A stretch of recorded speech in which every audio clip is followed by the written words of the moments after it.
Dear students, very warm welcome to our online session of the course Industrial Management and Safety. This is prepared as per the syllabus of Technical Education Kerala. Before going to the lecture, let me introduce myself. I am Naushad, working as lecturer in Mechanical Department, Government Polytechnic College, Palakkad. Let us see the syllabus first. We have 4 modules in this course. First module discuss the principles of management, human resource management, wage payment system and incentives. These 3 topics covers the first module. And the second module, quality planning and development, material management and sales management. Next module, project management techniques. The next topic, quantitative techniques in management. The last module, industrial safety related topics are discussed, and entrepreneurship, Samrambhatham.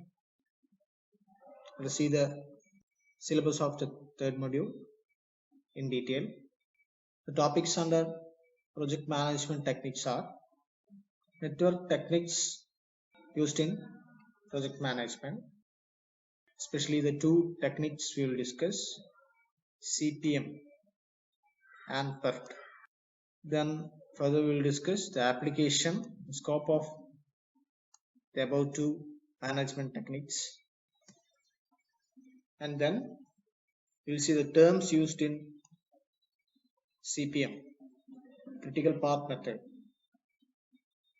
The terms are listed: activity, event, dummy activity, concurrent activity or operation, earliest finish time, latest finish time, critical activity, critical path, total project time, and at the last, float or slack. So these are the terms used in critical path method, and we will do some numerical problems in critical path method. And the next method, PERT. In this module we will see the terms used in PERT, that is program evaluation and review technique. We will see in detail later. We will do some numerical problems on this technique, and finally we will compare these 2 techniques, that is CPM and PERT, critical path method and program evaluation and review technique. Topics under quantitative techniques in management. We'll see concept of operation research and its scope in industry, and the phases and processes, methods, the method called linear programming, which is a conversion of real life management problem into mathematical model. Formulation is a conversion into mathematical model, and the solution, graphical method, we will discuss solution of linear programming problem. And finally we'll see the transportation problem, and under the transportation problem, 2 methods, northwest corner rule and Boyle's approximation method, we'll discuss. Don't worry, we'll be familiar with all these terms at the end of this module. As we all know, there are outcomes in student point of view. We are expecting some outcomes, so only the 5th outcome, CO5, comes under the 3rd module. That is, after completion of this module, the students will be able to outline the role of project management and quantitative techniques in management. Let us see the introduction. This lecture covers only the introduction part. Our course name is Project Management and Safety. So let me ask you, what is project? Project is nothing but any human undertaking with a clear beginning and clear ending. Project എന്ന് പറയുന്നത് particular സമയത്ത് ആരംഭിച്ച് particular സമയത്ത് അവസാനിക്കുന്ന എല്ലാ human അണ്ടർടേക്കിങ്ങിനെയും നമ്മൾ project എന്നാണ് പറയാറ്. നമ്മുടെ ഈ ഹ്യൂമൻ അണ്ടർടേക്കിംഗ് എന്ന് പറയുന്നത് കമ്പോസ്ഡ് ഓഫ് ജോബ്സ്, ടാസ്ക്സ് മാത്രമല്ല അതിന്റെ ഫങ്ഷൻസും ആക്ടിവിറ്റീസും ഒന്നിനൊന്ന് ഡിപ്പെൻഡ് അല്ലെങ്കിൽ റിലേറ്റഡ് ടു ഈച്ച് അതർ ആയിട്ടുള്ള jobs, task, functions and activities ആണ് നമ്മൾ പ്രൊജക്ട് എന്ന് പറയുന്നത്. പ്രൊജക്റ്റില് ഇപ്പോൾ ഏതൊരു വലിയ പ്രൊജക്റ്റ് ആയാലും അതിനെ മാനേജ് ചെയ്യാനായിട്ട് പ്രൊജക്ട് മാനേജർ ഉണ്ടാവും. പ്രൊജക്ട് മാനേജറിന്റെ ഡ്യൂട്ടി എന്താണെന്ന് ചോദിച്ചു കഴിഞ്ഞാൽ ഈ പ്രൊജക്റ്റ് പ്ലാൻ ചെയ്യുക, ഷെഡ്യൂൾ ചെയ്യുക, പ്ലാൻ ചെയ്യുക, ഷെഡ്യൂൾ ചെയ്യുക, പ്രൊജക്റ്റ് നടന്നുകൊണ്ടിരിക്കുമ്പോൾ തന്നെ അതിനെ കൺട്രോൾ ചെയ്യുക. ഇതാണ് ഒരു പ്രൊജക്ട് മാനേജറിന്റെ ഡ്യൂട്ടീസ്. പ്രൊജക്ട് പ്ലാനിങ് എന്നതുകൊണ്ട് ഉദ്ദേശിക്കുന്നത് ഒരു പ്രോജക്റ്റിനെ നമ്മൾ ആക്ടിവിറ്റീസ് ആയിട്ട് ഡീറ്റെയിൽ ചെയ്യും, സ്പ്ലിറ്റ് ചെയ്യും. എക്സാമ്പിൾ, നമ്മളൊരു കൺസ്ട്രക്ഷൻ പ്രോജക്റ്റ്, ഒരു ഹൗസ് കൺസ്ട്രക്ഷൻ പ്രോജക്റ്റ് ആണെങ്കിൽ അതിലെ വർക്കുകൾ നമ്മൾ ആക്ടിവിറ്റീസ് ആയിട്ട് സ്പ്ലിറ്റ് ചെയ്യും. അതിൽ എന്തൊക്കെ വർക്കാണ് സാധാരണ വരാറ്? ആദ്യം പ്രൊക്യൂർമെന്റ് ഓഫ് ലാൻഡ്, അതൊരു ആക്ടിവിറ്റിയാണ്. അപ്രൂവൽ, ബിൽഡിംഗ് കൺസ്ട്രക്ഷനിലെ അപ്രൂവൽ ഗവൺമെന്റിൽ നിന്ന് കളക്ട് ചെയ്യുക എന്നതൊരു ആക്ടിവിറ്റിയാണ്. പ്ലാൻ അപ്രൂവ് ചെയ്യുക എന്നുള്ള ഒരു ആക്ടിവിറ്റിയാണ്.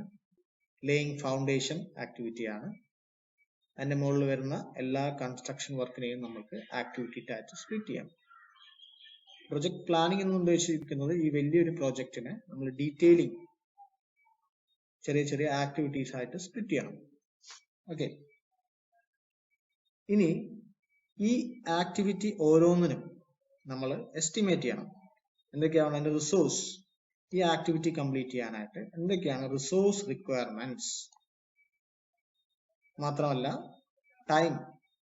Time taken for each activity നമ്മൾ ഡീറ്റെയിൽ ചെയ്യണം. ഇത് മാത്രമല്ല, ഓരോ ആക്ടിവിറ്റി തമ്മിലുള്ള ഇന്റർ റിലേഷൻഷിപ്സ് നമ്മൾ ആദ്യം തന്നെ ഡിഫൈൻ ചെയ്യണം. ഇന്റർ റിലേഷൻഷിപ്പ് എന്നുകൊണ്ട് ഉദ്ദേശിക്കുന്നത് അതിന്റെ ഓർഡറാണ്. ഏതൊക്കെ ആക്ടിവിറ്റി മുന്നിൽ നടത്താം, പിന്നീട് നടത്താം, സൈമിൾട്ടേനിയസ്ലി ഒരു ആക്ടിവിറ്റി നടത്തുമ്പോൾ തന്നെ ഏതൊക്കെ ആക്ടിവിറ്റീസ് പാരലായിട്ട് നടത്താം എന്നതൊക്കെ ഡീറ്റെയിൽ ചെയ്യുന്നതിനാണ് നമ്മൾ പ്ലാനിങ് കൊണ്ട് ഉദ്ദേശിക്കുന്നത്. ഇനി move on to the scheduling. Scheduling എന്നതുകൊണ്ട് ഉദ്ദേശിക്കുന്നത് നമ്മൾ ഈ പ്ലാൻ ചെയ്ത കംപ്ലീറ്റ് ആക്ടിവിറ്റീസും നമ്മൾ ഒരു specific starting and completion dates ഉപയോഗിച്ച് നമ്മൾ ഡീറ്റെയിൽ ചെയ്യും. എല്ലാ ആക്ടിവിറ്റി, ഈച്ച് ആൻഡ് എവറി ആക്ടിവിറ്റീസിന് നമ്മൾ ഒരു സ്റ്റാർട്ടിംഗ് ടൈമും ഒരു കംപ്ലീഷൻ ടൈമും തീരുമാനിക്കും. ഷെഡ്യൂൾ എന്ന് പറഞ്ഞു കഴിഞ്ഞാൽ പ്ലാനിങ്ങും ഷെഡ്യൂളിംഗ് തമ്മിലുള്ള ഡിഫറൻസ്, പ്ലാനിങ്ങിലുള്ള ആക്ടിവിറ്റീസും നമ്മൾ ടൈം പീരീഡ് വെച്ച് സ്പ്ലിറ്റ് ചെയ്യുകയാണെങ്കിൽ അതിന് ഷെഡ്യൂളിംഗ് എന്ന് പറയും. എല്ലാ ആക്ടിവിറ്റീസിനും സ്റ്റാർട്ടിംഗ് അല്ലെങ്കിൽ എൻഡിങ് ടൈം. ഫോർ എക്സാമ്പിൾ, ഞാൻ നേരത്തെ പറഞ്ഞ പോലെ അപ്രൂവൽ ഓഫ് പ്ലാൻ, അത് ജൂലൈ 22 നമ്മൾ സ്റ്റാർട്ട് ചെയ്യുന്നു. ആ ആക്ടിവിറ്റി വിത്തിൻ 2 weeks കംപ്ലീറ്റ് ചെയ്യുന്നു. ഇങ്ങനെ നമ്മൾ സ്റ്റാർട്ടിങ്ങും എൻഡിങ് ടൈമിംഗ് കൊടുത്ത് ഒരു ആക്ടിവിറ്റീനെ ഡിഫൈൻ ചെയ്യുകയാണെങ്കിൽ അതിനെ ഷെഡ്യൂളിംഗ് എന്നാണ് പറയുന്നത്. ഏതൊരു പ്രൊജക്ടിനെയും സംബന്ധിച്ചിടത്തോളം വളരെ ഇമ്പോർട്ടൻ്റ് ആയിട്ടുള്ള കുറച്ച് ക്വസ്റ്റ്യൻസ് ആണ് ഡിസ്പ്ലേ ചെയ്തിരിക്കുന്നത്. നമ്മൾ ഫോർ എക്സാമ്പിൾ നമ്മളെ ഇപ്പോൾ പാലക്കാട് തൃശ്ശൂർ നാഷണൽ ഹൈവേയിൽ കുതിരാൻ എന്ന സ്ഥലത്ത് തുരങ്കം, ടണൽ നിർമ്മിക്കുന്നുണ്ട്. ഈ ടണലിന്റെ മെയിൻ പർപ്പസ് എന്ന് വെച്ച് കഴിഞ്ഞാൽ ടൈം നേരത്തെ ഉണ്ടായിരുന്ന റോഡ് വെച്ച് കമ്പയർ ചെയ്യുമ്പോൾ ട്രാവലിംഗ് ടൈം സേവ് ചെയ്യുക എന്നുള്ളതാണ് അതിന്റെ മെയിൻ ഫംഗ്ഷൻ. അപ്പൊ അതൊരു പ്രൊജക്റ്റ് ആയിട്ടാണ് നടന്നുകൊണ്ടിരിക്കുന്നത്. അപ്പൊ ആ പ്രൊജക്റ്റിലെ ഒരു പ്രധാനപ്പെട്ട ഒരു ക്വസ്റ്റ്യൻ എന്ന് പറയുന്നത് എന്നാണിത് കംപ്ലീറ്റ് ചെയ്യുക. നമുക്ക് കുറച്ച് ടൈം സേവ് ചെയ്യുമെങ്കിലും ഈ പ്രൊജക്റ്റ് എന്നാണ് നമുക്ക് യൂസ് ചെയ്യാൻ പറ്റുക, എന്നാണ് കംപ്ലീറ്റ് ചെയ്യുക. ഇനി നേരത്തെ പറഞ്ഞല്ലോ, പ്ലാനിങ് എന്ന് പറയുന്നത് ഈ പ്രോജക്റ്റിനെ ആക്ടിവിറ്റീസ് ആയിട്ട് സ്പ്ലിറ്റ് ചെയ്യുക എന്നുള്ളതാണ്. അങ്ങനെ ഓരോ ആക്ടിവിറ്റി ആയിട്ട് സ്പ്ലിറ്റ് ചെയ്യുമ്പോൾ സപ്പോസ് ഏതെങ്കിലും ഒരു ആക്ടിവിറ്റി ഡിലേ ആവുകയാണെങ്കിൽ ടോട്ടൽ അല്ലെങ്കിൽ overall completion time of the project എങ്ങനെയാണ് അത് എഫക്ട് ചെയ്യുക. ഒരു പെർട്ടിക്കുലർ ആക്ടിവിറ്റി ഡിലേ ആവുകയാണെങ്കിൽ പ്രൊജക്റ്റ് ഡിലേ ആവുകയോ അല്ലെങ്കിൽ പ്രൊജക്റ്റ് നമുക്ക് നേരത്തെ ഷെഡ്യൂൾ ചെയ്ത ടൈമിൽ ഫിനിഷ് ചെയ്യാൻ പറ്റുമോ എന്നതൊരു ഇമ്പോർട്ടൻ്റ് ആയിട്ടുള്ള ചോദ്യമാണ്. നമുക്ക് ഈ പ്രൊജക്റ്റിന് ഫണ്ട് അലോക്കേഷൻ ഗവൺമെന്റ് ചെയ്തിട്ടുണ്ട്. അങ്ങനെ ഇതിൽ അഡീഷണൽ ഫണ്ട് അവൈലബിൾ ആണെങ്കിൽ നമുക്ക് ടോട്ടൽ ടൈം റെഡ്യൂസ് ചെയ്യാനായിട്ട് നമ്മൾ എങ്ങനെയാണ് ഈ ലഭ്യമായ ഫണ്ട് സ്പെൻഡ് ചെയ്യുക, ചെലവഴിക്കുക എന്നതും പ്രോജക്റ്റുകളെ സംബന്ധിച്ചിടത്തോളം വളരെ ഇമ്പോർട്ടൻ്റ് ആയിട്ടുള്ള ചോദ്യങ്ങളാണ്. ഇനി നമ്മൾ ഷെഡ്യൂൾ ചെയ്തിട്ടുണ്ട് എല്ലാ ആക്ടിവിറ്റീസിനും, പ്രോജക്റ്റിന് ടോട്ടലായിട്ടും എന്നാണ് സ്റ്റാർട്ട് ചെയ്യുക, എന്നാണ് എൻഡ് ചെയ്യുക എന്നുള്ളത് നമ്മൾ ഷെഡ്യൂൾ ചെയ്തിട്ടുണ്ട്. ഈ ഷെഡ്യൂൾ ചെയ്തിട്ടുള്ള ടൈമിൽ കംപ്ലീറ്റ് ചെയ്യാനുള്ള പ്രോബബിലിറ്റി എത്രയാണ് എന്നുള്ളതും വളരെ ഇമ്പോർട്ടൻ്റ് ആയിട്ടുള്ള ചോദ്യം ആണ്. നെറ്റ്വർക്ക് അനാലിസിസ് എന്നത് ഒരു ടെക്നിക്കാണ് നമ്മൾ സാധാരണ പ്രൊജക്ട് മാനേജ് ചെയ്യാനായിട്ട്. പ്രൊജക്ട് മാനേജ് ചെയ്യുക എന്നതുകൊണ്ട് ഉദ്ദേശിക്കുന്നത് പ്ലാൻ ചെയ്യുക, ഷെഡ്യൂൾ ചെയ്യുക, കൺട്രോൾ ചെയ്യുക. Large projects, for example construction, maintenance, fabrication, purchasing അടക്കം നമ്മൾ പ്രൊജക്റ്റ് ആയിട്ട് എടുക്കാറുണ്ട്. Computer system installation, research and development, ഇതൊക്കെ പ്രൊജക്റ്റ് ആയിട്ട് കൺസിഡർ ചെയ്യുന്ന ഫീൽഡുകളാണ്. ഇതിൽ നെറ്റ്വർക്ക് അനാലിസിസ് ടെക്നിക് ആണ് സാധാരണ നമ്മൾ ഉപയോഗിക്കുക. എന്തിനാ അത് ഉപയോഗിക്കണേ? പ്ലാൻ ചെയ്യാനും ഷെഡ്യൂൾ ചെയ്യാനും കൺട്രോൾ ചെയ്യാനും. During network analysis, large projects are broken down into individual activities, small activities. അതിനുശേഷം നമ്മളൊരു ലോജിക്കൽ സീക്വൻസിൽ ഈ ആക്ടിവിറ്റീസിനെ അറേഞ്ച് ചെയ്യും. ലാർജ് പ്രോജക്ട്സ് അതിനെ നമ്മൾ കുഞ്ഞു ആക്ടിവിറ്റീസ് ആയിട്ട് ഡിവൈഡ് ചെയ്തതിനു ശേഷം ഇതൊരു ലോജിക്കൽ സീക്വൻസിൽ അറേഞ്ച് ചെയ്യും. യൂഷ്വലി ഒരു ഗ്രാഫിക്കൽ റെപ്രസെന്റേഷൻ ആയിരിക്കും. അതോടൊപ്പം തന്നെ നമ്മൾ ബ്രോക്കൺ ഡൗൺ ചെയ്ത activities sequentially, in the sense series ആയിട്ടാണോ അതല്ല സൈമൾട്ടേനിയസ്ലി രണ്ട് ആക്ടിവിറ്റീസ് സൈമൾട്ടേനിയസ്ലി ഒരേ സമയത്ത് രണ്ട് ആക്ടിവിറ്റീസ് നടക്കുന്നത് പോലെയാണോ, അല്ലെങ്കിൽ ഒരു ആക്ടിവിറ്റി കഴിഞ്ഞിട്ടാണോ മറ്റേ ആക്ടിവിറ്റി നടക്കേണ്ടത്, ഇതൊക്കെ തീരുമാനിക്കുന്നതും നെറ്റ്വർക്ക് അനാലിസിസിന്റെ അല്ലെങ്കിൽ പ്രൊജക്ട് മാനേജ്മെന്റിന്റെ ഭാഗമാണ്. Number of network techniques have been developed. അതിൽ നമ്മൾ ഉപയോഗിക്കാൻ പോകുന്ന നമ്മുടെ സിലബസ് പറയുന്ന രണ്ട് ടെക്നിക്കുകളാണ്. ഒന്ന് critical path method, CPM. Second one programme evaluation and review technique, PERT. ഈ രണ്ട് മെത്തേഡാണ് നമ്മൾ പ്രൊജക്ട് മാനേജ്മെന്റ് ടെക്നിക്സിന് അണ്ടറിൽ പഠിക്കാൻ പോകുന്നത്. നെക്സ്റ്റ് നമ്മൾ ആപ്ലിക്കേഷൻ സൈഡ് നോക്കാം. ഈ രണ്ട് മാനേജ്മെന്റ് ടെക്നിക്കിന്റെയും ആപ്ലിക്കേഷൻ സൈഡ് നോക്കാം.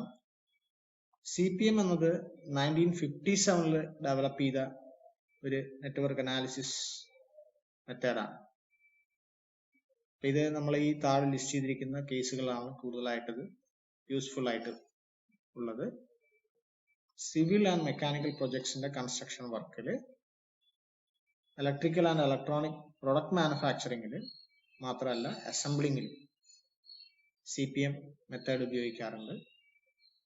മെയിൻ്റനൻസ്, എക്യുപ്മെന്റ് മെയിൻ്റനൻസിൽ പ്ലാൻ മെയിൻ്റനൻസ് ആൻഡ് ഓവറോളിംഗ്, ഈ ഫീൽഡിലൊക്കെ നമ്മൾ CPM ഉപയോഗിക്കാറുണ്ട്.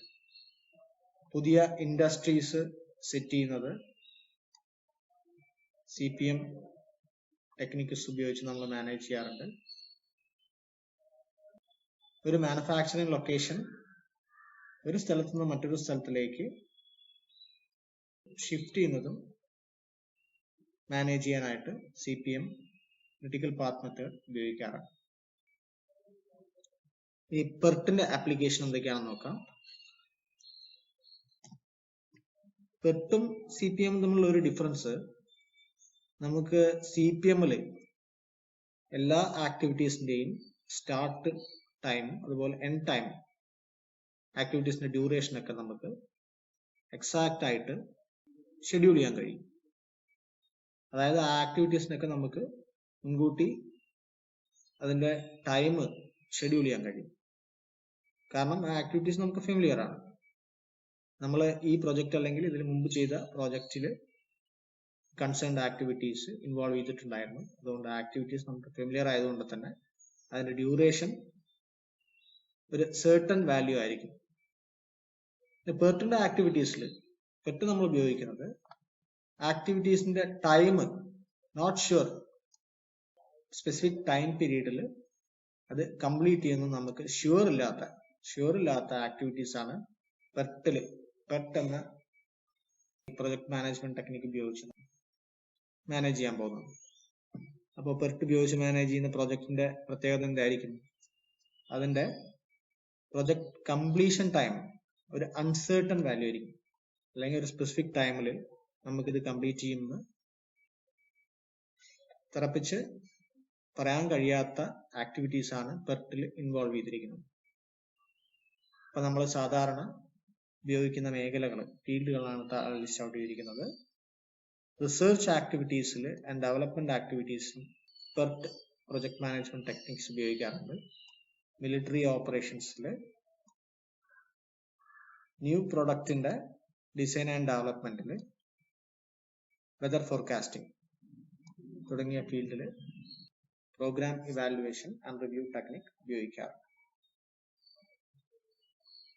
ഇതോടുകൂടി നമ്മുടെ ഇന്നത്തെ ക്ലാസ് അവസാനിപ്പിക്കുകയാണ്. നെക്സ്റ്റ് നമ്മൾ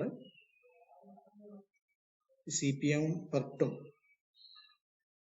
നെറ്റ്വർക്ക് അനാലിസിസ് ചെയ്യുമ്പോൾ ഉപയോഗിക്കുന്ന ടേംസ് ഫെമിലിയറൈസ് ചെയ്യുന്നതാണ് നെക്സ്റ്റ് ക്ലാസ്. ഇതുവരെ ക്ലാസ് ശ്രവിച്ച എല്ലാവർക്കും താങ്ക് യു.